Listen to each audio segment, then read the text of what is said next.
નમસ્કાર. Law of એટ્રેક્શનના episode સિરીઝમાં આપનું સ્વાગત છે. હવે ઘણાના પ્રશ્નો હોય છે કે ભાઈ મારા જીવનમાં એટલા બધા નકારાત્મક ઇન્સિડન્ટ થતા હોય છે, મારા નકારાત્મક વિચારોનો તો કોઈ અંત જ નથી, તો હવે આના માટે શું કરવું? તો પહેલાં તમે એ ક્લિયરલી સમજો કે નકારાત્મકતા અને સકારાત્મકતા શું છે. એ ફક્ત અને ફક્ત તમારું એ વસ્તુને જોવાની તમારી જે માનસિકતા છે એના ઉપર ટોટલી નિર્ભર છે. કોઈ એક સિચ્યુએશન કોઈ એક જણા માટે નકારાત્મક છે તો એ બીજાના માટે પોઝિટિવ છે. કેવી રીતે? એક્ઝામ્પલથી સમજાવો. સી, હું બહુ ખુશ છું કારણ કે આજે 1 તારીખ છે, મારી સેલરી આવી રહી છે. સો આ મારા માટે શું છે? સકારાત્મક સિચ્યુએશન છે. હવે મારા કલીગ છે, એ કહે છે કે આજે 1 તારીખ છે બટ મને બહુ જ દુઃખ થઈ રહ્યું છે કારણ કે મારા તો જે સેલેરી આવશે એમાંથી ઘણી ખરી અમાઉન્ટ તો ઈએમઆઈમાં જતી રહેવાની છે. તો આથી એના માટે નકારાત્મક સિચ્યુએશન. સી, 1 તારીખ છે, સેલરી બધાની આવી રહી છે, પણ એ સેલરી મેળવ્યા પછી પણ અમુક લોકો હેપી છે અને અમુક લોકો સેડ છે. અમુક માટે સિચ્યુએશન પોઝિટિવ છે, અમુક માટે નેગેટિવ છે. તો negativity is just and just your state of mind. તમે એ સિચ્યુએશનને કેટલું નેગેટિવ લો છો એના ઉપર છે. અગર જેમ કે ઈએમઆઈ જવાની છે એ વિચારીને વ્યક્તિ દુઃખી થાય છે, એના જગ્યાએ અગર એવી રીતે એને સકારાત્મકતામાં બદલે કે ભાઈ મારી સેલરી દર મહિને આવે છે, કેટલી ખુશીની વાત છે ને, હું એમાંથી ઈએમઆઈ પે કરી શકું છું, એ મારા માટે વધારે ગર્વની વાત છે કે હું ઇઝીલી ઈએમઆઈ પે કરી શકું છું બિકોઝ મારી સેલરી દર 1 તારીખે આવી જાય છે. તો આ થઈ ગઈ એની પોઝિટિવિટી. અને કે ભાઈ હું દર મહિને થોડી એક્સ્ટ્રા ભરીને બી હું જલ્દી ઈએમઆઈ ક્લિયર કરી દઈશ, પછી તો મને પૂરી સેલરી મળવાની છે. તો આ વધારે પડતું એનું સિચ્યુએશન એને પોઝિટિવ કરી. તો એ સિચ્યુએશનને તમે કેટલી પોઝિટિવલી કન્વર્ટ કરી શકો છો એ ટોટલી તમારા પર છે. અને દરેક સિચ્યુએશનને પોઝિટિવલી જોવાનું શરૂ કરો તો તમને આજુબાજુની તમારી દરેક સિચ્યુએશન પોઝિટિવ દેખાશે અને પોઝિટિવ થતી જશે. સી, પોઝિટિવિટી અને નેગેટિવિટી દરેકની આસપાસ છે, પણ એ નેગેટિવિટીમાં પણ આપણે કેટલી પોઝિટિવિટી જોઈએ છે એ ટોટલી આપણા પર છે. કોઈકે કંઈ કહી દીધું તો હવે એને વારે વારે વિચારીને વાગોરિયા નહીં કરવાનું. અગર તમે એને વારે વારે વિચારશો તો એ ફક્ત ને ફક્ત તમારી માનસિકતા, તમારા બ્રેન ઉપર અને તમારી બોડી પર અસર થશે. અલ્ટિમેટલી જેણે કહી દીધું છે એને કોઈ જ અસર નથી થવાની. ફક્ત ને ફક્ત તમે તમારું જીવન એ વિચારીને નર્ક બનાવી રહ્યા છો. પણ એની જગ્યાએ અગર કોઈકે કંઈ કહી દીધું તો એને એ જ વખતે એક કાનથી સાંભળી બીજા કાને કાઢી દીધું. Just forget it.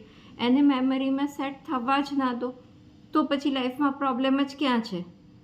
એણે જે કહેવાનું તો એ કહી દીધું, તમે તમારી દુનિયામાં મસ્ત. એના કહ્યા પછી અગર તમે એના ઉપર નેગેટિવ વિચારીને દુઃખી થાવ છો તો એનું પર્પઝ સોલ્વ થયું. પણ અગર તમે એના ઉપર વિચારતા નથી તો એનું પર્પઝ સોલ્વ નહીં થાય. You will be the winner. તો હવે તમારે તમારી લાઈફનો કંટ્રોલ કોઈ બીજાના શબ્દો પર બીજાને આપવો છે કે તમે તમારા માઇન્ડથી એ કંટ્રોલ કરીને તમારે એને પોઝિટિવ રાખવું છે, એ ટોટલી તમારા ઉપર છે.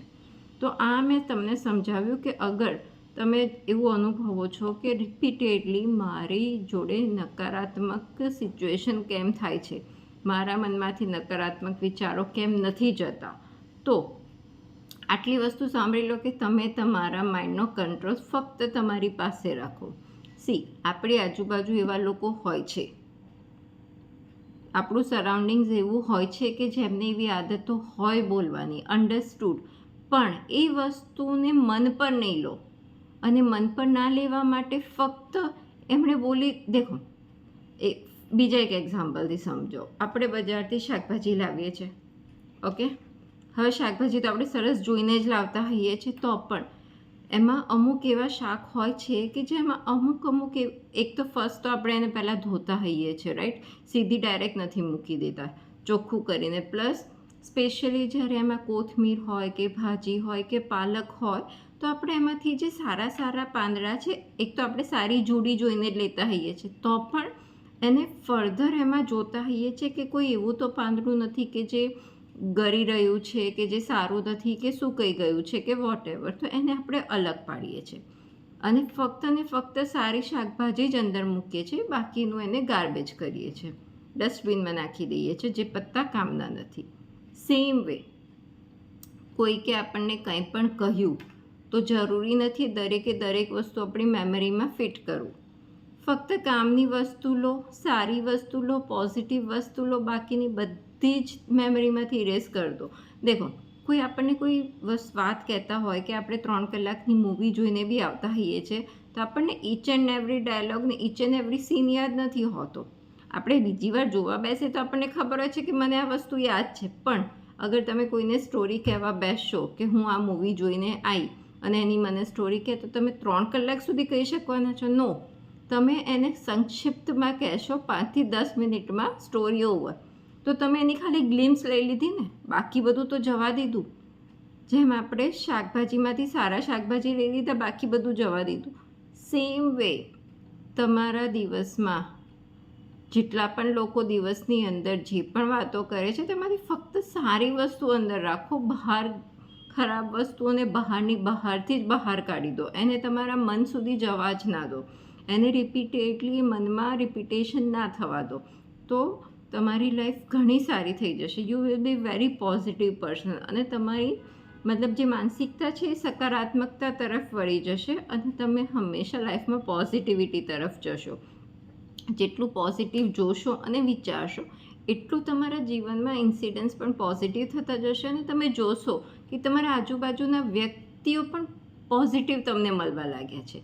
કારણ કે આપણું સરાઉન્ડિંગ્સ આપણે જ ડિસાઈડ કરતા હોઈએ છીએ આપણી માનસિકતાથી કે આપણે જે રેગ્યુલર વિચારીએ છીએ એ વસ્તુને આપણે એટ્રેક્ટ કરીએ છીએ. અગર તમે કન્ટિન્યુઅસ નેગેટિવિટી વિચારો છો તો તમે નકારાત્મક લોકોને તમારા જીવનમાં આકર્ષો. પણ તમારે અગર પોઝિટિવિટી જોઈએ છે તો સકારાત્મક રહો, તો તમારા જીવનમાં આપોઆપ સકારાત્મક લોકો આવતા જશે. નકારાત્મક લોકોનું સંગત ઓટોમેટિકલી ઓછો થતો જશે. તો આ વસ્તુ કરીને જુઓ અને આપના અનુભવ મારી જોડે શેર કરો. કોઈ ક્વેરીઝ હોય તો મારા કોન્ટેક્ટ ડિસ્ક્રિપ્શનમાં મેન્શન છે, આપ મેસેજ કરીને પૂછી શકો છો. આશા રાખું છું આ વિડીયોથી આપને પ્રેરણા મળી હશે. વિડીયો પસંદ આવ્યો હોય તો વિડીયોને લાઇક કરી અને ચેનલને સબસ્ક્રાઈબ કરજો. મને સાંભળવા બદલ અને આપનો કિંમતી સમય આપવા બદલ આપનો ખૂબ ખૂબ આભાર. ફરી મળીશું નેક્સ્ટ વિડીયોમાં.